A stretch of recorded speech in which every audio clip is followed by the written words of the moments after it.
you have a bunch of U.S. senators who, to provoke China, they took a trip to Taiwan. Take a look. This is from The Hill. The headline reads, Lindsey Graham leads U.S. delegation to Taiwan. So I'm sure you're all familiar with Lindsey Graham. He led a 6-member group of U.S. lawmakers on a 2-day visit to Taiwan, a visit that has sparked anger from Beijing. Right, so he went along with Bob Menendez and Richard Burr. You remember him from the insider trading, and a whole bunch of characters. Right. So Graham tweeted that the people of Taiwan are great allies of the U.S. and he called Taiwan a beacon of freedom in a troubled region. Obviously, this angered the Chinese. Right. China said that relevant U.S. lawmakers should abide by the one China policy upheld by the U.S. government. The U.S. should stop official contacts with Taiwan and avoid going further down the dangerous path. So again, just for those of you who are not familiar, you have two Chinas in Lindsey Graham's opinion. Since the 1970s, the United States changed its policy on China. They adopted what is known as the one China policy. That you don't have Taiwan and China. It's just China, and they don't endorse the idea that Taiwan is part of China, but they accept that it's they accept that the official representative of China is the government in Beijing. And I just want to make something clear, because you might be confused by the names. Sometimes officially China is referred to the People's Republic of China, and Taiwan is not referred to as Taiwan, it's referred to as the Republic of China. So there's two different things. Okay, just to be very clear. Now, why are they going there? Because they want to provoke China, right? This is basically like going next door and saying, you know what? You guys are not the legitimate government. These guys might be the legitimate government. Maybe we want to recognize them independently. And this is not only provocative, but as the Chinese are pointing out, it's a break from 50 years now of the so-called one China policy. Because most countries in the world do not recognize Taiwan as China. They recognize China as China. And people in China believe Taiwan is it's indivisible. It's part of China. It's not a separate country or something. No, even though it used to be recognized as such at one point in time. Now, what does this remind me of? Can I be honest? It reminded me of this. This is John McCain in Syria, and he's basically meeting with a bunch of terrorists, and I'm not saying that ironically. These are so-called moderate rebels, who turn out to be affiliated with Al-Qaeda and so on. And there's a headline from The Guardian. They said the Syrian government accuses John McCain of entering the country illegally. Well, yeah, of course he entered the country illegally. I mean, how many times have you heard these Republicans screaming about, illegal immigrants and they're our border, we have to protect our border? Obviously, they got no fucking problem violating Syria's border and just walking in. Like, what absolute disgusting hypocrites, right? Disgusting hypocrites, the worst of the worst. Can you imagine in this case, China sending a bunch of Chinese lawmakers to Puerto Rico, to basically provoke Washington and encourage independence for Puerto Rico? They would lose it. They would be doing a segment on Fox News right now, and the Chinese. But it's okay for them to do it, right? And again, can you imagine if a bunch of Syrian MPs decided to, go to Mexico and then cross over the border into Texas to meet with some armed groups and give them money? I mean, their brains would break. It would explode. But it's okay for them to do this crap, right? It's okay for them to walk in like they own the place and provoke China. And I want to play you this video from Claire Daly, and she made a very good point about what it means to what this kind of behavior means. I'll let her take it away. Fact that the left group opposed the delegation to Taiwan for two reasons mainly. Firstly, that it was a visit to a territory that's not recognised by most EU member states, and secondly, probably more importantly, because it's completely outside of the scope of this committee's mandate, a committee that's supposed to be about foreign interference in the EU. And I suppose I really don't know where to start. I mean, after 2 years of concerted hysteria about any old rumour of foreign interference in the European Union, 7 members of the committee fly off to Taiwan to do the very thing that this committee has spent its last time denouncing. I mean, whatever your own position is on Taiwan, you have to acknowledge that its political status is contentious, the territory is disputed, the United Nations haven't recognised it since the 1970s, and the status quo is precarious. You'd have to be blind not to realise that the United States is busy unpicking its one China policy that it's had for decades. It's a blatantly geopolitical issue which has nothing to do with the benefits of the people of Taiwan, but is actually about kneecapping a geopolitical rival and endangering a delicate balance in the area.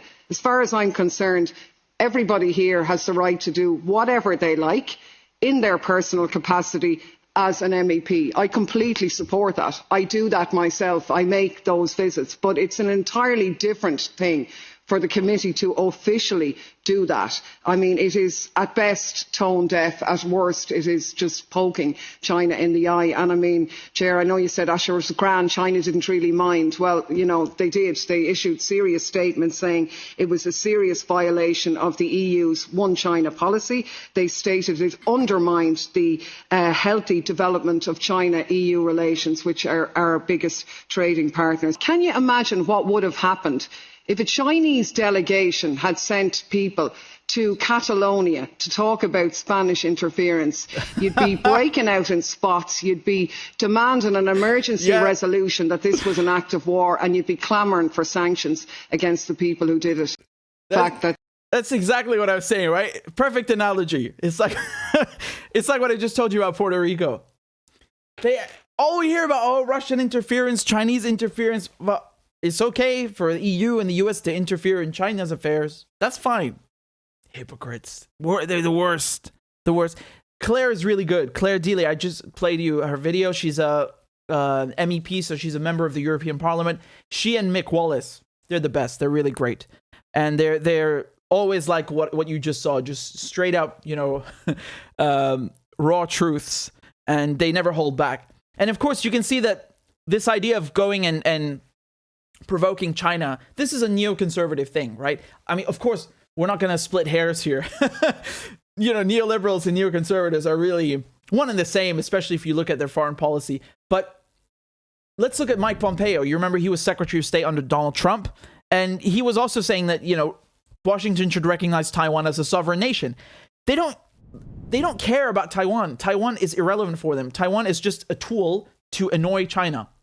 Because when you go to a country and you try to, break apart away from it, quite literally, just snatch away apart from it. I mean, can you imagine, again, China going and try to take, make a Puerto Rico independent from the U.S. or take, Alaska from the U.S.? They would lose it. And this is what they're doing, essentially. They're trying to take away Taiwan from China. And the other thing, of course, that they do is they go and they support groups like the Turkmenistan Islamic Party, which is this terrorist group made up of Uyghurs, which, again, this used to be recognized as a terrorist group by the United States, and then Donald Trump removed it from the list of terrorist groups. Why do you think he did that? He did that because it's a good tool to annoy China. Just by doing that, you're annoying China and saying that, you know what, actually, we don't mind this group. They're not terrorists. And then, of course, this paves ways to, who knows, you could also start sending them weapons and do all kinds of things. And just a side note, that you have about 5,000 of these Uyghur fighters in northern Syria. So again, when you hear it's a civil war, I'm sorry, it's anything but a civil war. Just going back to these various tactics they use, a few years ago when Hillary Clinton was in China and she was saying, I'm so excited for our long-term partnership, and she was begging the Chinese for money. They didn't say anything about Tibet, right? They didn't say anything about Hong Kong. Didn't say anything about Taiwan. And now all of a sudden they've cooked up these new human rights abuses that they apparently had no problem with before, right? Tibet is not a new issue. And now all of a sudden they care. So they have all these things to annoy China with. They have Taiwan, Tibet, Xinjiang, the Uyghurs, Hong Kong, and of course they have AUKUS. So AUKUS is this new military alliance in the Indo-Pacific between Australia, the UK, and the United States. And with that, they're going to start giving the Australians nuclear-powered submarines, not nuclear-armed, nuclear-powered. So they have a nuclear reactor that they run on, and they can stay underwater for many weeks. provided you have supplies.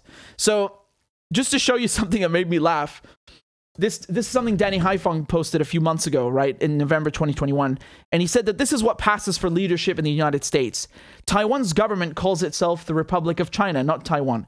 Because apparently this really galaxy-brained genius over here, Nancy Mace, said that she just touched down in the Republic of Taiwan.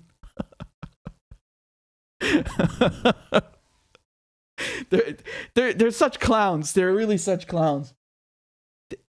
Again, there's no such thing as the Republic of Taiwan. Taiwan calls itself the Republic of China. She couldn't even get the official name right. God, they really they really confirm these stereotypes about, you know, people in the West being ignorant of geography, and it's so embarrassing. Look, here's a comment underneath that echoes exactly what I was saying. It says over here, pointless exercise designed to annoy China. If mainland jet pilots are in the mood. Okay, I'm not going to read the rest of that. But the first point was, it still stands. It still stands. And of course, when you see things like the United States supporting the Kurds in Syria, they don't care about the Kurds. They just want to annoy the Syrian government by hinting at the possibility of, you know, giving the northeastern parts of Syria, Hasaka and Deir ez-Zor, to the Kurds. Obviously, that's never going to happen because the United States have stabbed the Kurds in the back multiple times, and they will do it again because that's what it means to be a U.S. ally. They've repeatedly screwed the Kurds, and they will do it again, unfortunately. And they are using them just to create a buffer and to take Syria's oil and to have U.S. bases in Syria. So there's multiple purposes to that, but you can see that this is really at the core. This is divide and conquer. This is the classic strategy of how to deal with your adversaries. The imperialist strategy, right? So you don't just go in. You go in and you divide. You create sectarian divides, religious divides, ethnic divides. You cook up new borders, which is, you know, something that white Europeans love to do in the Middle East and Africa. They like to draw new borders and impose them on the people living there. And this is, of course, a strategy that has been used by hundreds and hundreds of years, if not thousands. And the Americans are really just doing their own version of that, which is, maybe we'll recognize Taiwan as a sovereign country, fracturing China, right? Let's cook up some issues with the Uyghurs, because you should keep something in mind. The Uyghurs are also separatists. They want Xinjiang to be its own thing. So again, supporting separatism.